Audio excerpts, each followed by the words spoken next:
Okay, so today we will be processing the West Country shoulder of lamb. This should be a British shoulder of lamb, so it should have the shank on the end, but we can't get any of those at the moment.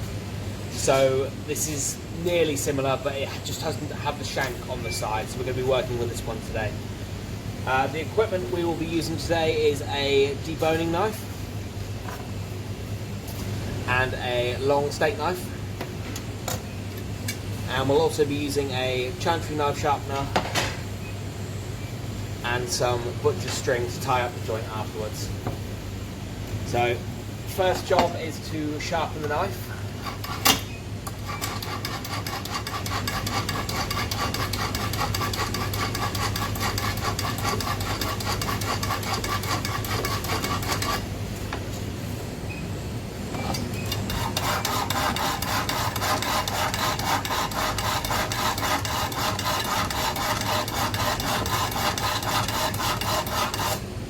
And after that's done, we just need to rinse the knife underneath the tap to make sure there's no metal filaments left on the knife.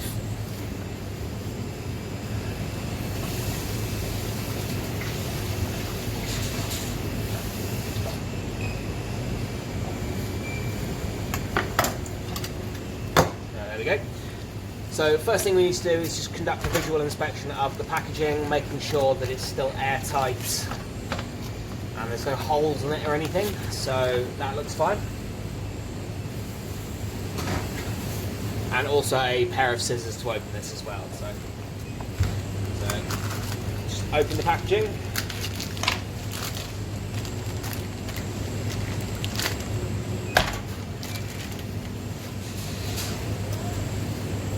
Then we're just going to do a secondary visual inspection of this joint, making sure there's no discoloration or any loose hairs that are residual on the joint, but it looks alright to me. There's a little bit of blood there, so we can trim that down. And so first of all, we're going to take the spider muscle, so that part there, off of the bottom of the shoulder. So we're just going to open it up. Don't need your knife for this part.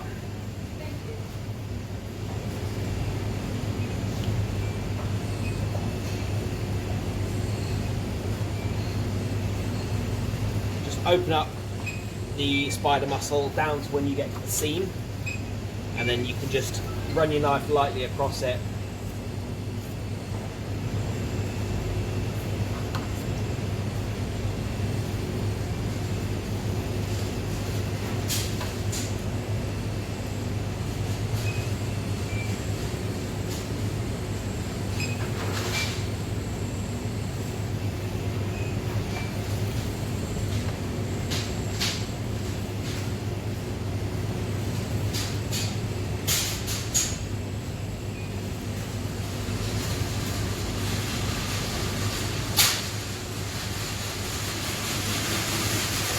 Until you get to that seam there.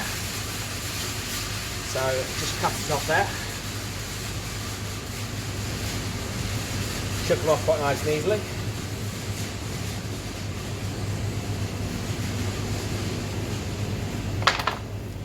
And that is your spider muscle there.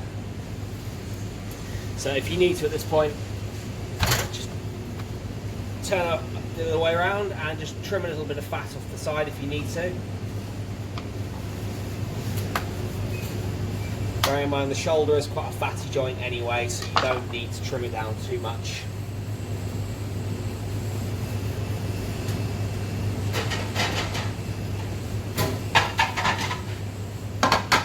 And any of the little offcuts can be kept to the side for later processing.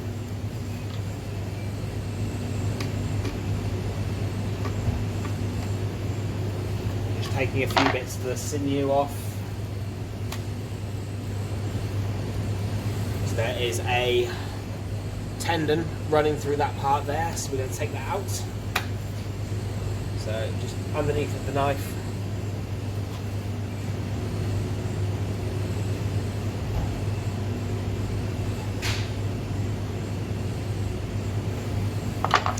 And just remove that tendon.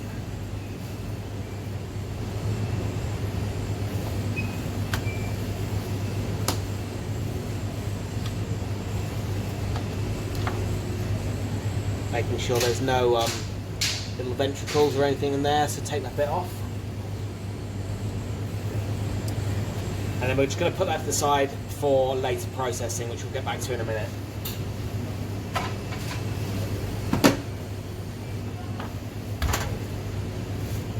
Now, making a start on the shoulder, we need to release the blade bone from this part of the shoulder here. So we're just going to go in from where the shank would be there. So just place your knife against the bone and cut down to where you feel the start of the shoulder blade there. Now all you need to do is just cut down around. Just follow the blade around. Try not to cut too deeply because you don't want to cut through to the other side of the shoulder here.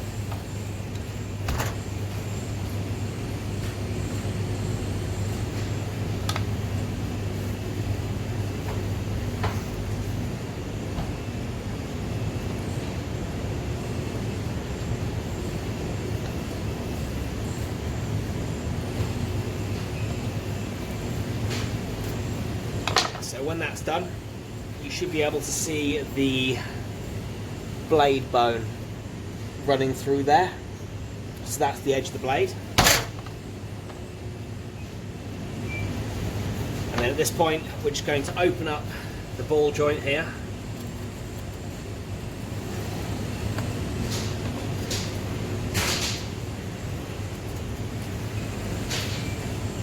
So you can just release the meat and make it a little bit easier to cut round.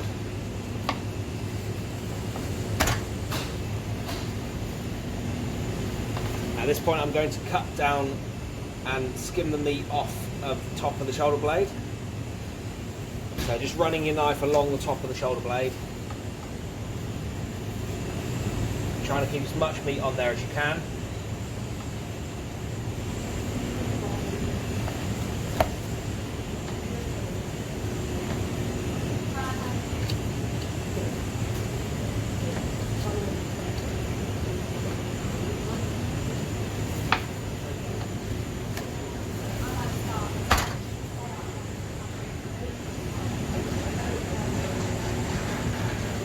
When you've done that, so you've opened up the shoulder blade, just go round the other side.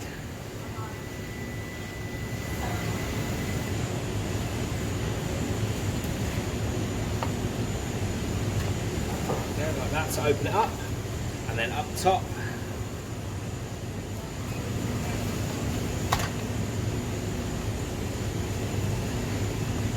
So round to the knuckle.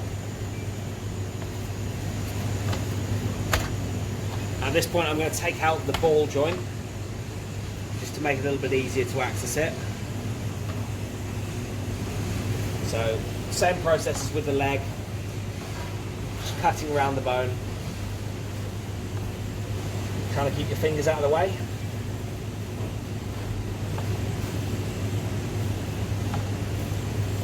There we go. So this is part 2 of the boneless lamb shoulder. So we've taken the blade bone out there, so that's completely boneless now. So now you've got a completely boneless lamb shoulder there. So all we need to do now, just need to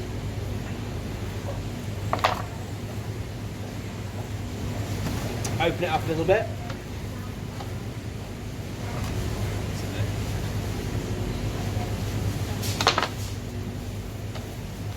There you should see a big vein of fat which will have a gland in, so we just need to take that off.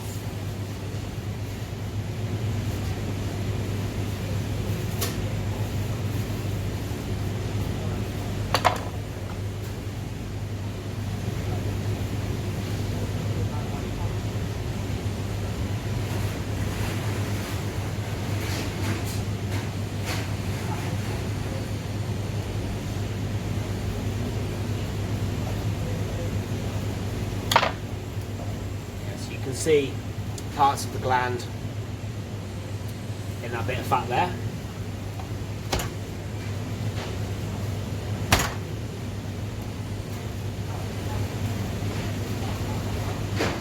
And at this point, we just need to take off a little bit of sinew that's there that joins the bone onto the joint. So, using a pair of scissors for this because it's quite slippy.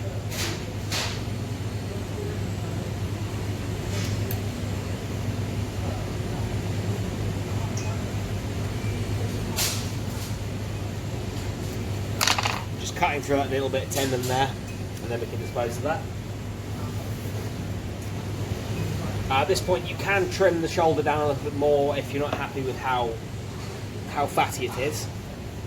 So I'm just going to take off a few little bits and pieces. Again, making sure you don't over-process it because it is quite a fatty joint in the first place.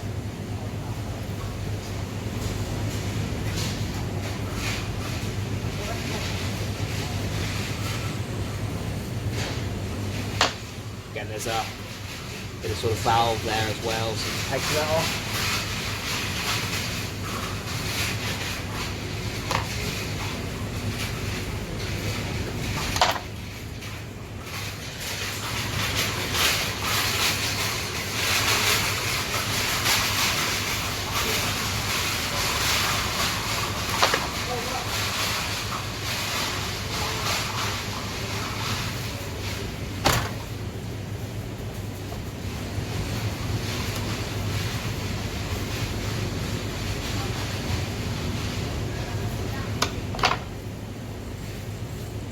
And at this point, we're just going to roll up the shoulder, do a boneless shoulder roast.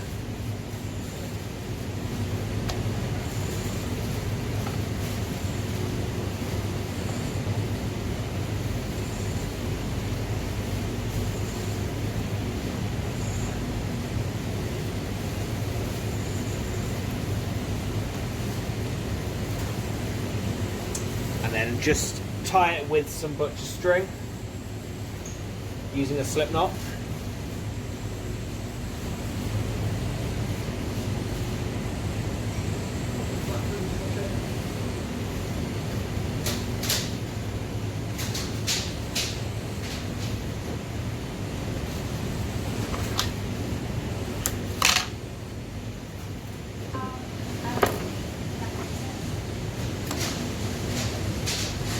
And the tying helps to keep the joint together whilst you're roasting it, making sure it doesn't open up when you carve it.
There we go, so that is your rolled boneless shoulder roast.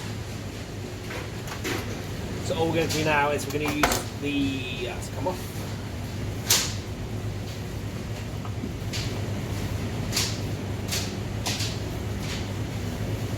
Just tie this back up again quickly.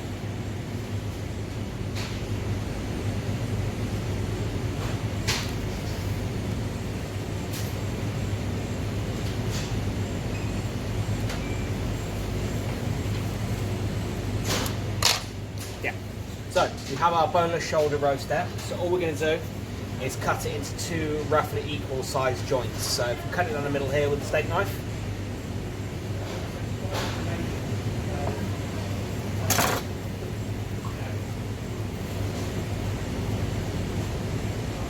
And then that is your two So that is your final assembled lamb cushion there.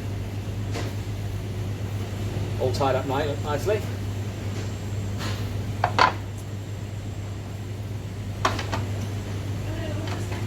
And then so the final products, you've got the lamb cushion that's there. It's ready to be sold as boneless lamb shoulder, sorry. And then we've got 2 shoulder joints there, boneless rolled shoulder joints. Trimmed off the fat and rolled them up so they're ready to go as a roast. And then here we have the sort of little offcuts and things. So you've got the blade bone there, the scapula, and you've also got the ball joint there.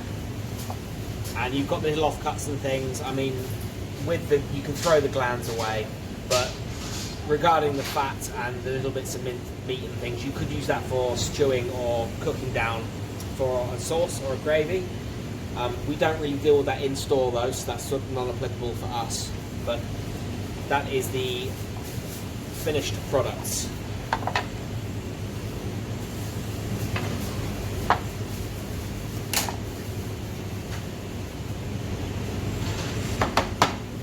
Thank you very much.